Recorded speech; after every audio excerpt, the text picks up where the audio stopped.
আসসালামু আলাইকুম। কেমন আছেন ভাইয়া? ভালো আছেন? জি আলহামদুলিল্লাহ। ভাইয়াটা বাসা কোথায় ভাইয়ার? ভোলা সর কিশোর। ভোলা থেকে আসছেন? জি ভোলা থেকে কবে আসছেন? ভাইয়াটা ভোলা থেকে আমার হাটাজারি চেম্বার যেটা আছে আলিফ হাসপাতালে এসেছেন। ঢাকায় যান নাই কেন? ঢাকায় তো সিরিয়াল পাওয়া যায় না। ও, এটাই সমস্যা। আচ্ছা, আমরা একটু বলি। হ্যাঁ, দেখেন, আপনার কি সমস্যা একটু বলেন তো, কি সমস্যা আমার বলেন তো। আমার গলা মানে টনসিল ঘা হয়ে গেছে আর এখানে বাইরে থাকে মানে একটা কি যেন আটকে আছে মনে হয়, আটকে তাই না? আছে যে। আমরা একটু ওনার গলাটা চেক করবো, ঠিক আছে? গলার মধ্যে দেখি কি সমস্যা আগে। হ্যাঁ, একটু একদম প্রোডাক্ট গলা চেক করি আমরা। এদিকে আসেন ভাই, একটু এদিকে আসেন, একটু এদিকে আসেন, দেখি তো। একটা ভোলায় চেম্বার করতাম ভাই, আমাকে অনেকে বলেছিল এটা চেম্বার করতে, কুমিল্লা মানুষ বলে কুমিল্লায় চেম্বার করতে, ফের চেম্বার আসলে ভাই প্রবলেম তো ভোলা চরপেশনে আপনি লাইন ধরবেন সবাই। আসলে ভাই আমি মানুষ তো একজন, তাই না? দেখি দেখি দেখি, দেন দেন। হ্যাঁ, দেখি দেখি। ওই দেখেন, ই বলেন, এবার দেখেন, এবার ই ই দেখেন পাশে দুটো টনসিল দেখছেন? এই যে একটু সাদা সাদা ইনফেকশন আছে, ওরা ইনসিপিটেড পাস বলে। দেখেন, দেখছেন ভাই? দেখছেন না? দেখেন এদিকে দেখেন, দেখছেন না?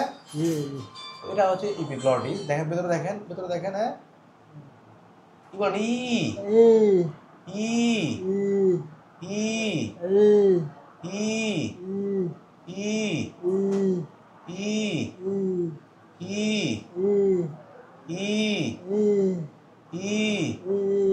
ই ই ই এটা হচ্ছে ভোকাল কর্ড, ঠিক আছে? এবার ই ই ই ই ই দেখেন, এবার এটা আমার টনসিল দেখছেন? হ্যাঁ, ওই যে এখনো পাতা আছে ভেতরে, ইনসিপিটেড পাস বলে। এবার ই ই ই ই ই ই ওই দেখেন, এবার ই ই ওকে। একটা মজার বিষয় কথা বলি, আমাদের কাছে অনেক রুগীরা আসে, স্যার টনসিলটা অপারেশন করে দেন। টনসিল থাকলে কি অপারেশন করতে হয়? না। আমার, আপনার, ওর সবার টনসিল আছে, ঠিক আছে? এখানে আমাদের শরীরের অঙ্গ। আমাদের যে পরিবেশ বাংলাদেশের, এই গরম এই ঠান্ডা, তাই না? কোনো আজ দুপুরবেলা গরম ছিল অনেক, সন্ধ্যা কিন্তু বৃষ্টি করতেছে, মানে পরিবেশের তারতম্য সবসময়, তাই না? এই পরিবেশে বছরে এক দুবার গলা ব্যথা হওয়া খুব স্বাভাবিক ঘটনা। এক দুবার গলা ব্যথা হলে কোনো অপারেশন লাগে না। আমার কথা বুঝছেন না? বুঝেন নাই? যদি বারবার ব্যথা হয় সেক্ষেত্রে অপারেশন লাগে, ঠিক আছে? অনেকে দেখবেন গলার মধ্যে এরকম ইনসিপিটেড পাওয়া যায়, মানে ক্রনিক ইনফেকশন যেটা বলা, ঠিক আছে?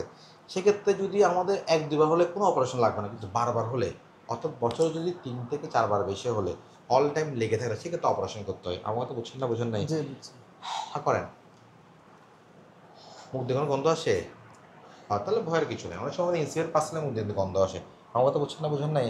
আর গলার মধ্যে কি যেন আটকে আছে, কি যেন লেগে আছে, কিন্তু আমরা গলাটা করে চেক করি একদম এখান থেকে এখান পর্যন্ত। আমার কথা বুঝছেন না? বুঝেন নাই? কোনো কিছু দেখছেন ভাইয়া একদম নর্মাল, ঠিক আছে? এগুলো বেসিক্যালি কেন হয়? আমরা অনেকে অনিয়ন্ত্রিত জীবনযাপন করি, খেয়ে শুয়ে পড়েন, তাই না? খাওয়ার সময় গলার মধ্যে খাবার আটকে যায়, ঠিক আছে? খালি পানি খান, এগুলো করতে গিয়ে আমাদের খাদ্য রিফ্লেক্স নষ্ট হয়ে যায়, ঠিক আছে? আলটিমেটলি কি হয়, আমাদের উপর দিয়ে খাবারগুলো ওঠা শুরু করে, ঠিক আছে? আলটিমেটলি আমাদের জারের প্রবলেম হয়। আমার তো বুঝছেন না? বুঝছেন না? হ্যাঁ, আমি নিয়ম করা শিখে দেবো, একদম ভালো যাবেন, টেনশন করার কিছু নেই। হ্যাঁ, okay, thank you, thank you, thank you.